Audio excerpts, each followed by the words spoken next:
gente já começa, né? Marquinhos não chegou ainda, então a gente já tem, né? Vamos lá, hoje a gente vai dar sequência no tema de batalha espiritual. Deixa eu só colocar o slide aqui na tela, tá? Ver se ele projeta aí direitinho. Projetou? Projetou. Tá aqui. Ver se foi. Muito bem, tá aí, né? Bem, na semana passada nós iniciamos esse assunto falando a respeito, né, dos nomes que a gente tem para os anjos maus, Asmodeu, Satanás, Belial e por aí vai. E falamos também a respeito sobre as classes, né, que aparecem no Novo Testamento, principalmente ali nos escritos de Paulo, em Colossenses e também Coríntios, Romanos, nessas principais cartas. Hoje a ideia é seguir um pouquinho aquilo que a gente viu na aula anterior, né, falando a respeito disso, mas fazendo uma dinâmica. Na verdade, dando sequência àquela dinâmica que a gente viu na semana passada, né? Então, vocês lembram que eu tinha mencionado para vocês que esses seres espirituais, deixa eu apagar esse oi aqui que eu testei ontem, né? Oi para todo mundo, tá? Na semana passada eu mencionei para vocês que a nossa vida não é um conjunto de caixinhas separadas, né? Mas muito pelo contrário, ela é um conjunto de peças que se encaixam, tá? E isso é importante que a gente tenha em consideração, porque na maioria das vezes a gente tende a ver a nossa vida, né, como esses fragmentos todos que aparecem, né, no nosso dia a dia, né? Mas se a gente tiver uma ideia um pouco diferente, e aqui o que eu vou apresentar para vocês é uma proposta, tá? Deixa eu só remover esse aqui e esse aqui. Uma proposta, né, para que a gente tenha aqui uma discussão a respeito da questão relacionada aí com guerra espiritual, né, mundo e tudo mais. Então vamos pensar um pouquinho aqui, né? Naquela conversa eu tinha falado para vocês, né, que a gente tem Deus e, além disso, nós temos aqui você. E eu vou colocar aqui. Então, né, pensa que aqui está a tua vida. Então, Deus, que sempre existiu, eterno, e você aqui nesse desenho, tá? O pecado, ele nos separou, né? Deus está de um lado, nós estamos do outro lado aqui. O pecado nos separou de certa forma. Mas a partir do momento que a gente entrega a nossa vida para Jesus, né, ao entregar a nossa vida para Jesus, a gente estabelece com Deus um relacionamento, certo? E esse relacionamento, Deus tem conosco e nós temos com Deus. Tudo bem até aqui? Tá? Quando a gente não tem o Senhor, quando a gente não acredita, quando a gente não entrega a vida para Jesus, Deus continua Deus, você continua você, mas não tem essa relação, né? Porque você não fez uma opção de aceitá-lo ou de recebê-lo, e ele não vai invadir a sua vida sem nenhum tipo de autorização, tá? Pensando na nossa vida, né, a gente tem várias partes que compõem a nossa vida aqui, né? Eu estava mencionando para vocês. Tem o casamento. Casamento é uma parte, para quem é casado, obviamente. Filhos, né, para quem tem filhos. Ah, saúde mental, acho importante, Muita gente não considera essa parte como uma parte da vida. Não sei por quê. Mas hoje em dia, a gente sabe que a saúde mental ela é fundamental para o bem-estar da pessoa. Não é verdade? Se o cara não estiver bem aqui na cabeça, ele não consegue fazer muita coisa. Né? Tem a saúde física, tá? Que essa acho que é mais fácil de materializar, né? Porque ou você está doente, ou você está bem. Então, acordei com dor de cabeça, ou o estômago está doendo, ou estou resfriado. Então é fácil de perceber quando você não está bem. Né? Mas tem também as finanças, né? Todo mundo sabe, né? Quando você está empregado ou desempregado, ou a tua saúde financeira está no momento de alta ou de baixa, isso de certa forma reflete em você. Né? A própria vida profissional, né? Por que não dizer? Então, né? Se você trabalha no que você faz, se você almeja ter uma profissão diferente, e etc, etc, etc, para a gente não estender demais isso aqui. Então, a nossa vida, ela é um conjunto de peças que estão, de certa forma, interligadas aqui. A gente poderia fazer uma relação para ligar todas essas peças das maneiras mais variadas possível. Faz sentido? Tudo bem até aqui? Né? De novo, né? É um modelo, não necessariamente o melhor, mas para explicar que, ainda que você não tenha, né, por alguma razão, né, se você não tiver essa parte aqui, ó, você não tiver essa parte, né, ainda assim você tem seus filhos, tem o casamento, tem a família, independente, né? Então, esse lado daqui, ele vai sempre existir, independente de onde a gente estiver. E Deus vai estar sempre lá.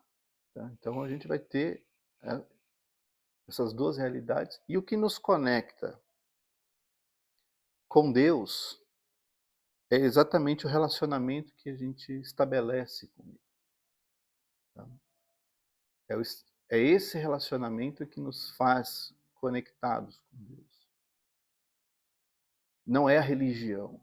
Gente, é fundamental a gente entender isso, sabe? Porque é fácil você confundir a religião com o relacionamento. Mas nem sempre quem tem religião tem relacionamento. Né? Porque do ponto de vista sociológico, a religião é uma invenção humana. E a Bíblia até mostra isso, né? Tem lá o Jeroboão que inventou uma religião, que é a religião dos bezerros, que é conhecida na Bíblia como o pecado de Jeroboão. Quando ele colocou 2 bezerros e falou, esses são os nossos deuses, está aqui o nosso sacerdote, está aqui as nossas festas, não precisamos mais ir para Jerusalém. Ele inventou uma religião, tá? Que foi um desastre espiritual para a vida da nação de Israel. Então, do ponto de vista sociológico, a religião é uma invenção humana. Né? Agora, o relacionamento com Deus não é invenção humana. Né? Porque foi Deus que deu o primeiro passo. Quando você pega lá no Éden, Deus criou o homem, criou a mulher e largou eles lá. Né? Foi isso? Não. A palavra do Senhor diz que ele mantinha contato. Né? No final do dia, se todo dia, ou eventualmente, não sei, né? Mas estava lá o Senhor para ver como que o homem estava. Né? Ele percebeu, o homem está sozinho, vou fazer uma amiga para ajudá-lo. Né? Deus abençoou os dois. Né? Então, Deus sempre quis um relacionamento com o homem. Quando ele chama Abraão para andar com ele, ele fala, Abraão, anda na minha presença e seja perfeito. E Abraão entendeu que o que Deus estava querendo ali era um relacionamento. Deus quer relacionar comigo, eu também vou me relacionar com ele. Então, o relacionamento é a chave para isso tudo, para essa proximidade entre Deus e o homem. Né? Se você pensar na parábola do filho pródigo, quem foi que saiu? Foi o pai ou foi o filho? O pai ficou exatamente no mesmo lugar, não se moveu, mas quem foi embora foi o filho. Né? Então Deus sempre quis um relacionamento com as pessoas. O pecado, ele nos afasta disso de uma maneira bastante séria. Impede que você tenha essa relação, porque essa relação não pode ser de qualquer jeito. Porque se for de qualquer jeito, vira um compromisso religioso. Tem que ser uma relação espiritual. Tudo bem até aqui? Em adição a isso, o que a gente tem? A gente tem os inimigos. Que eles estão aqui, ó. Aqueles todos que a gente viu. Os principados, os potestades. É importante, gente, que a gente entenda que os inimigos da nossa alma, eles não querem família, dinheiro, não querem seu trabalho, sua empresa, não tem o menor valor para isso. Você fala, mas como que a gente sabe? Volta para o Jardim do Éden. Volta para o Jardim do Éden. O que a serpente queria no Jardim do Éden? O jardim. É o jardim? O jardim não ficou nem para ninguém, porque foi todo mundo expulso, um querubim guardava ali o caminho para... O diabo não queria o jardim para ele. O jardim não tinha valor nenhum para ele. A árvore da vida não tinha nenhum valor para ele. A do conhecimento do bem e do mal não tinha nenhum valor para ele. O que ele queria? Tirar essa comunhão que o homem tinha com Deus, de todos os tempos, Deus ir lá falar com as pessoas, ver como é que elas estão, se estava tudo bem, conhecê-las e elas conhecerem o Senhor. Era isso que ele queria. Não queria a árvore ou o jardim, não, isso tem que ser só meu. Então, assim, entenda que o inimigo não quer nada desta vida. O que ele quer é isso aqui, ó. Esse relacionamento. O maior prêmio, o maior troféu que ele pode ter não é o teu trabalho, não é o teu dinheiro, não é o teu carro, não é o teu casamento. Isso para eles não veem nenhum valor nessas coisas. O que eles querem é tirar você da presença do Senhor. Tirar você da presença do Senhor. Esse é o principal objetivo. Tá? E como que eles tentam, né? Eles tentam usando dois princípios, né? Deixa eu colocar aqui, né? Dois princípios, né, que eles usam aqui. O primeiro é a influência. Ideias, circunstâncias, situações, sugestões. A segunda, o próprio Jesus falou qual era, lá na oração do Pai Nosso. Lembra da oração do Pai Nosso? Não nos deixes cair em tentação, não é? Então, ou eles vão tentar você, ou vão tentar te sugestionar para alguma coisa que você pode cair por você mesmo. Né? Lá no Jardim do Éden foi a tentação. E no deserto, com Jesus também foi tentação. Jesus tentou, aliás, o diabo tentou Jesus, para Jesus, né, sair da posição que ele estava. Com Davi, foi uma coisa diferente. Porque veja, o diabo apareceu para Davi e falou assim, nossa, Davi, olha aquela mulher ali, ó, facinho para você. Não apareceu. Mas Davi olhou e falou assim, puxa vida, tá fácil aqui. Foi lá e caiu. Quando Davi resolveu fazer o censo para medir o tamanho do exército dele, a palavra do Senhor diz que foi Satanás que colocou esse desejo no coração dele. Ele não apareceu para Davi. Mas falou assim, Davi, o exército deve ser grande, né? Deve ganhar qualquer guerra com um exército desse tamanho. Quanto será que tem de gente? É, boa ideia, vamos ver quantas pessoas tem. Ele só deu a ideia. Até hoje, as coisas funcionam exatamente dessa forma.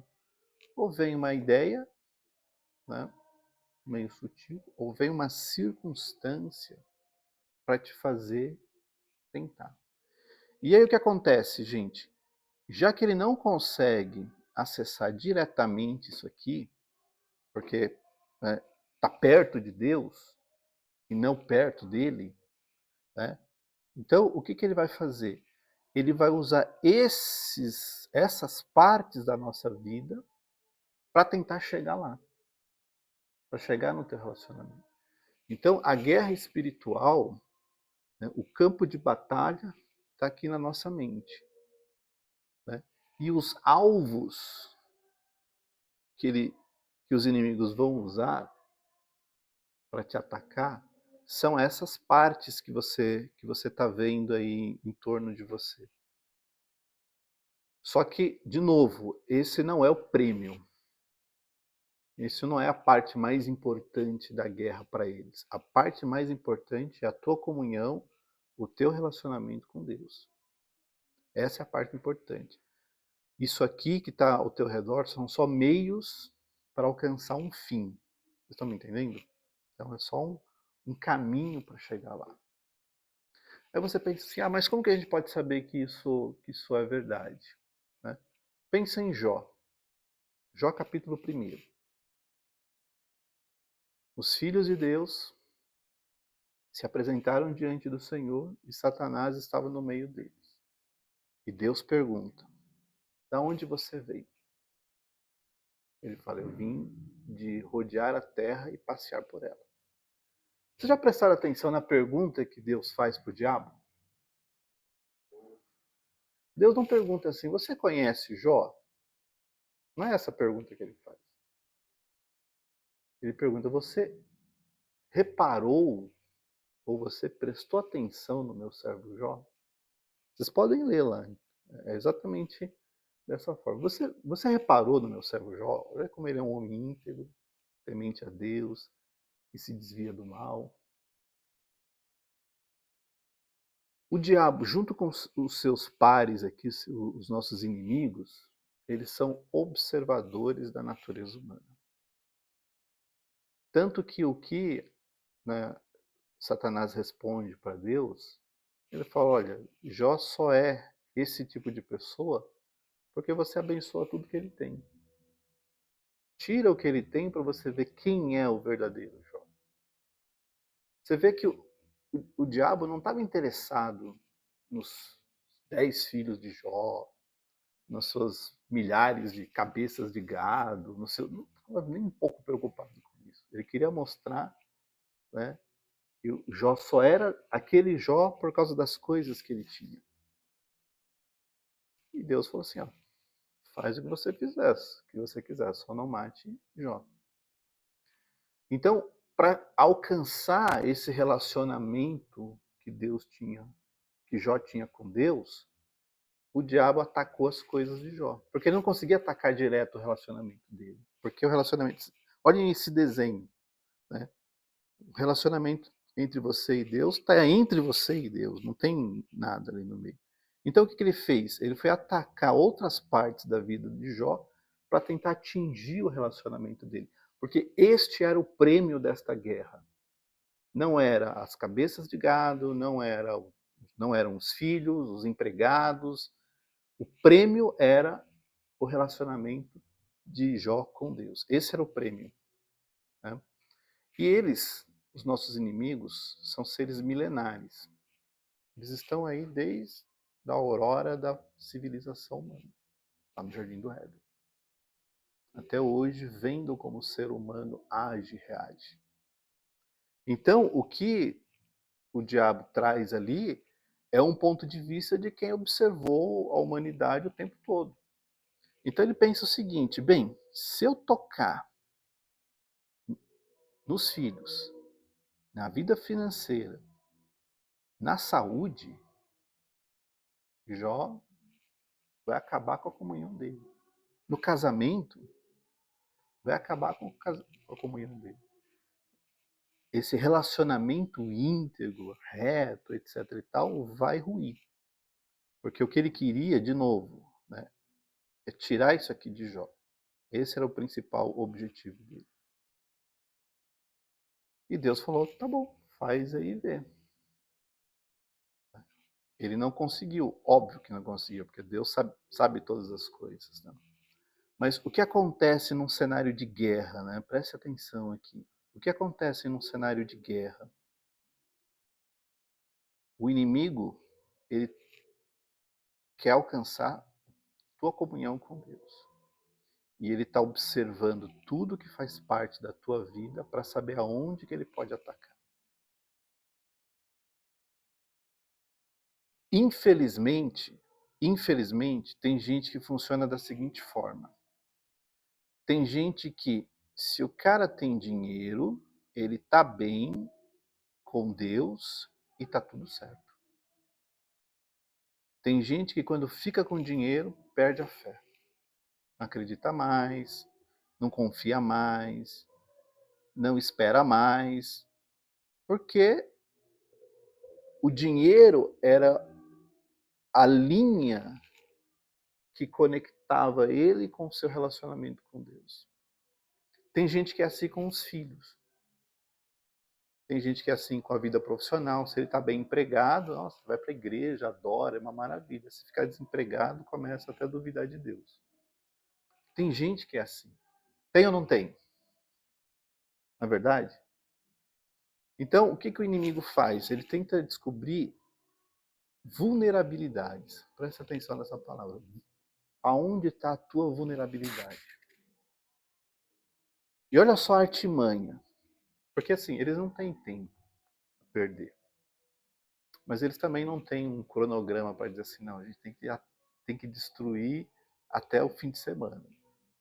Para eles, isso não faz muito sentido. Então ele pensa o seguinte, vamos atacar você aqui, ó, na sua finança. Vamos fazer uma bagunça na sua finança. E vamos ver o que isso causa aqui. Gente, presta atenção. Taca na vida financeira e vamos ver o que causa aqui. Será que ele começa a murmurar? Será que ele começa a duvidar? Será que ele fica nervoso, mal-humorado, começa a brigar em casa, começa, né, a maltratar os filhos, a esposa, o marido, porque as coisas não estão bem aqui? Ataca e vê. Aí eles percebem, bem, não causou nenhum efeito. Não causou nenhum efeito. Você foi atacado aqui na sua vida financeira, mas o teu relacionamento com Deus permaneceu mesmo. Só que, de novo, eles são observadores da natureza humana. Então, o que eles fazem? Vamos tentar o contrário. Vamos prosperar esse cara e vamos ver se na prosperidade ele esquece de Deus. Porque agora ele tem dinheiro, ele pode viajar para onde ele quiser, ele pode comprar o que ele quiser, ele pode ter o que quiser. Será que quando ele tiver dinheiro ele vai orar menos? Será que quando ele tiver dinheiro ele vai ouvir aquela palavra e falar assim, ah, gostei da pregação de hoje, porque agora ele está bem, ele tem dinheiro. Testamos quando não tinha dinheiro, não aconteceu nada. Vamos testar agora quando ele tiver dinheiro. Então, cria-se toda uma situação, o cara começa a prosperar. E aí, a relação mudou? Mudou. Então, esse cara aqui, quando ele tem dinheiro, ele para de orar, ele não quer mais jejuar, porque ele não tem mais motivação para pedir, porque o que ele queria, na verdade... Ah, mas na oração dele, ele orava pela família, ele orava pelos pais, ele pedia a salvação da família. Mas agora com dinheiro ele não tem mais esse mesmo fervor, essa mesma vontade. Agora ele ora de vez em quando não ora, fica uma coisa meio solta, né? Então descobriram que para derrubar essa pessoa é o dinheiro. Filhos. Nossa, esse casal aqui quer ter filhos de qualquer jeito. Né? Vamos criar situações para impedir de ter filhos. E vamos ver como que é o relacionamento.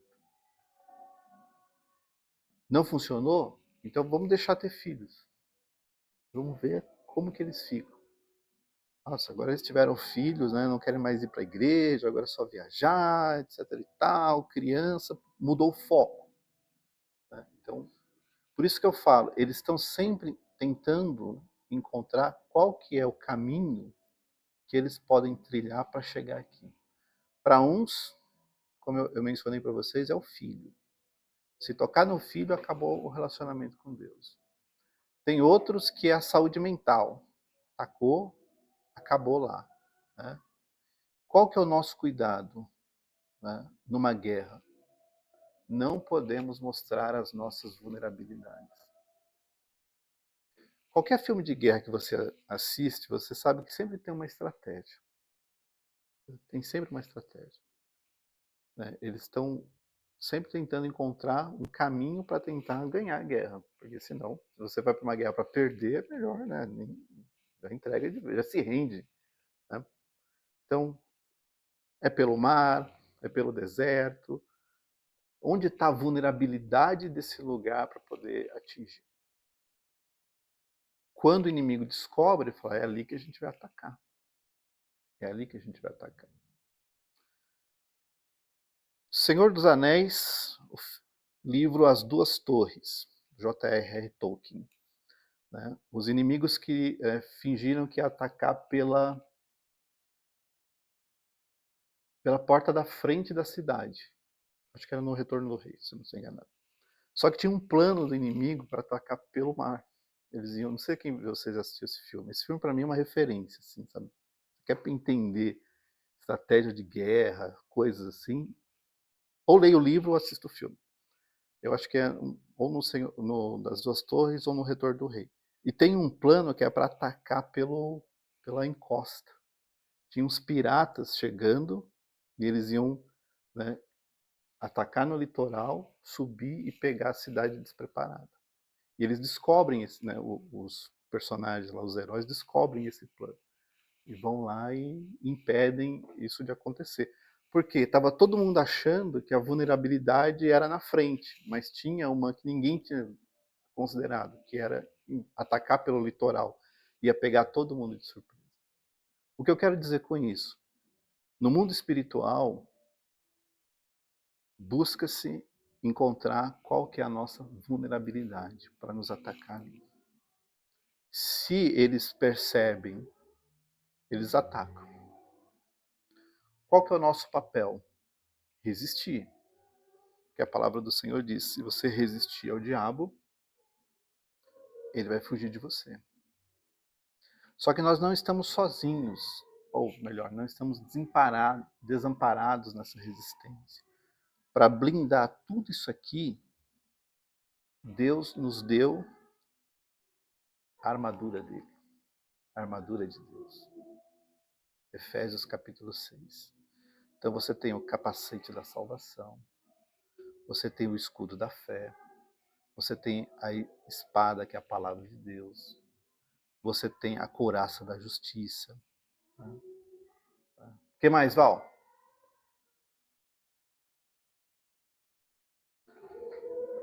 Calçados no Evangelho da Paz. Tá? E não termina por aí, porque ele fala com toda oração e súplicas, e a gente sabe também que tem o jejum aí, como uma arma. Então, se nós tivermos, né, com a armadura de Deus, ainda que o inimigo tente influenciar ou atacar qualquer uma dessas partes, você não está vulnerável. Você pode ter vulnerabilidades, mas não quer dizer que você está vulnerável, porque você tem uma armadura. E é importante que a gente use essa armadura para resistir ao dia mau, né?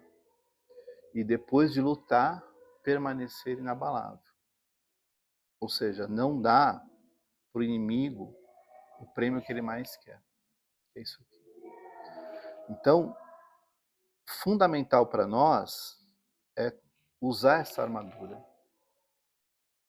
Não quer dizer, gente, não quer dizer que numa batalha, de repente, por um descuido, o inimigo consiga capturar tua vida profissional. Acabou com o teu emprego.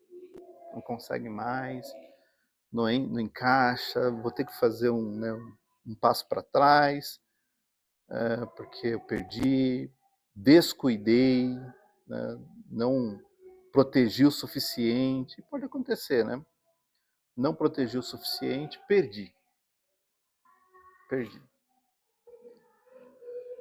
Mas se você ainda continua com o teu relacionamento com Deus intacto, então você não perdeu. Foi só uma baixa de guerra. Sabe o que é uma baixa de guerra? Né? São as coisas que a guerra leva. O grande troféu dessa guerra, que é a tua comunhão com Deus, continua igual? Continua. Você continua feliz, você continua acreditando, não mudou a tua relação com Deus, você não murmurou, você não regrediu espiritualmente, então você não perdeu. Se amanhã que eu digo futuro, Deus quiser te restituir, vocês estão me entendendo, né? Que coisa incrível, né? Se amanhã Deus quiser te restituir, Ele vai te restituir assim como Ele fez com Jó. Jó não parecia que tinha perdido tudo? Jó perdeu tudo. Sepultou 10 filhos, casamento destruído, os amigos ali, ó, nha, nha, nha, no ouvido dele. E o que Deus fez? Restituiu. Foi muito melhor a segunda fase de Jó do que a primeira. Então, se Deus quiser restituir, Ele vai restituir. Você viu que Deus não ressuscitou os filhos de Jó. Seria assim, uma coisa super, super. Tá, ressuscita os 10, volta aqui, tá aqui já os seus 10 filhos ressuscitaram dentro. Seria uma coisa louca, não seria? Nasceram outros. O que Jó ficou? Com o luto dos primeiros. Mas foi restituído. Então, o luto ficou. Vocês estão me entendendo? O luto dos 10 primeiros que morreram ficou. Mas ele foi restituído com outros. E a restituição de Deus não quer dizer que Ele vai dar aquilo que você tinha. Quer dizer que Ele vai colocar no lugar algo melhor, né, para compensar aquilo que você perdeu. Gente, olha que coisa sensacional, né? Olha que coisa impressionante. Deus vai colocar no lugar. Então, eu não trabalho mais naquela empresa, eu não tenho mais, né, aquela profissão, mas Deus colocou uma outra coisa no lugar que é muito melhor. Do outro eu tenho talvez a lembrança, a saudade, mas eu não tenho mais aquele vazio, porque foi preenchido por outra coisa. Isso é a restituição de Deus. Não é, porque quando eu tinha um carro, meu Deus do céu, era um Corcel 68. Bebia que era uma beleza, eu bati aquele carro, nunca mais eu comprei um carro daquele. Então, hoje eu tenho um SUV automático, mas eu fico pensando no meu Corcel 68. Para de pensar no teu Corcel 68.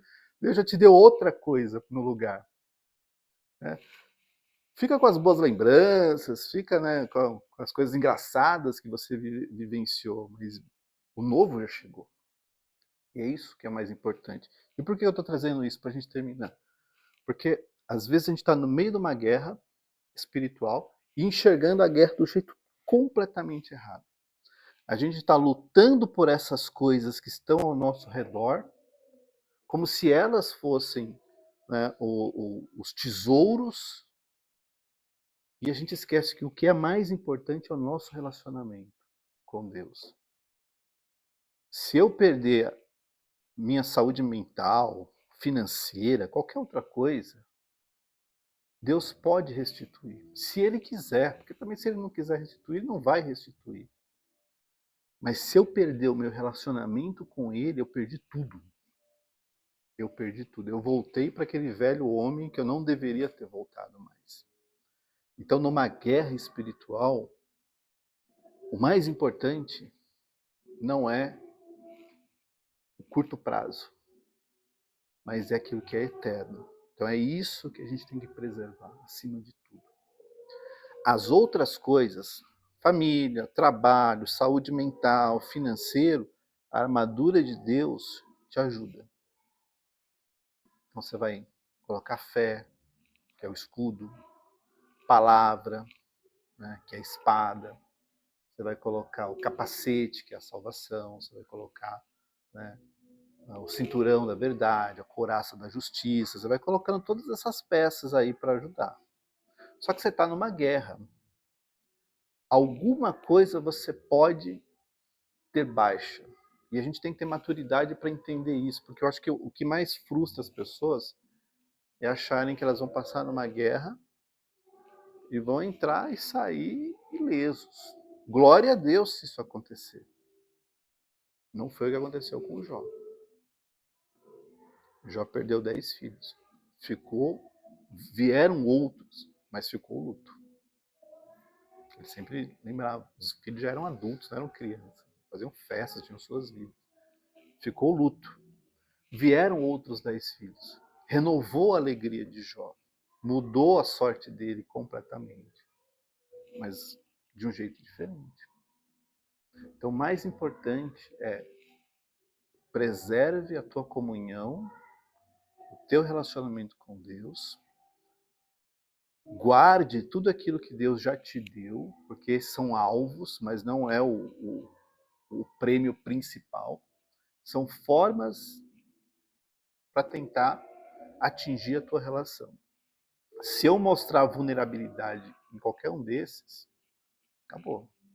Se eu mostrar vulnerabilidade no meu casamento, vem a mulher estranha, vem um homem estranho, vem qualquer oferta, porque ali eu mostrei que eu tenho vulnerabilidade. E o que acontece? Né? O inimigo ele tenta agir nas brechas. Então, se eu dou uma brecha, ele entra. E quando ele entra, ele arrebenta. Jó, sem dar brecha, levou o que levou. Imagina quando o homem dá brecha. Né? Pensa Davi. Davi deu uma brecha enorme com o caso lá de Batseba. Aí você fala assim, puxa, mas né, Deus não foi tão misericordioso? Foi. Só que a consequência daquela brecha foi espada nunca mais afastou da família dele, aquele menino morreu, né? A vida continuou, mas ficou uma marca lá atrás por causa de uma brecha. Então use a armadura de Deus para cobrir todas as vulnerabilidades. Mas não esqueça que o mais importante é o teu relacionamento com Deus. Lembra da frase de Jó. Deus deu, Deus tirou. Deus permitiu que isso aconteça. Louvado seja o Senhor. Porque se Ele permitiu, Ele sabe. Porque se não fosse para acontecer, Ele não teria permitido. Tá? Se foi um erro meu, Senhor, me perdoa, eu errei. Eu não vigiei, eu baguncei meu casamento, eu destruí minha relação com os meus filhos, eu perdi o meu emprego, não sei. Né? Mas né, eu não vou mudar na minha relação com Deus. Eu não vou deixar de continuar orando, confiando, acreditando, servindo, fazendo aquilo que Ele realmente quer que eu faça. Tudo bem? Pessoal, semana que vem vai ser a nossa última aula do ano. Tá? Então a gente vai falar agora, né, sobre o outro aspecto dessa guerra, que é a possessão. E a pergunta que eu deixo para vocês pensarem, será que uma pessoa que tem um relacionamento com Deus pode ser possuída por um espírito maligno? Cadê o Marquinhos numa hora dessa, né? Mas a gente volta nesse assunto semana que vem. Tá bom? Deixa eu interromper a gravação, né? E aí a gente para por aqui.